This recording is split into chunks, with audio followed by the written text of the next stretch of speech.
Ja, hoe komt het dat u Joods bent? Wat een rare vraag. Weet ik veel. Ik ben zo geboren. Ik ben Youssef Kadir.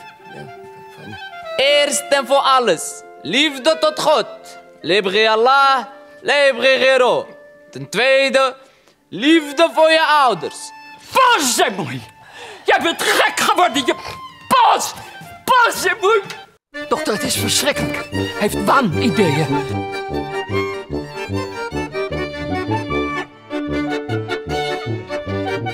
Hebt u ook 20 jaar nummertjes gemaakt? Ik heb je al 100 keer gezegd dat heet werken.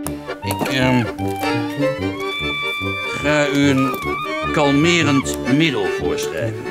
Voor u. Ik krijg de scheid van u! Ik krijg de scheid van jullie allemaal! Ik wil net zo iemand zijn als Victor Hugo.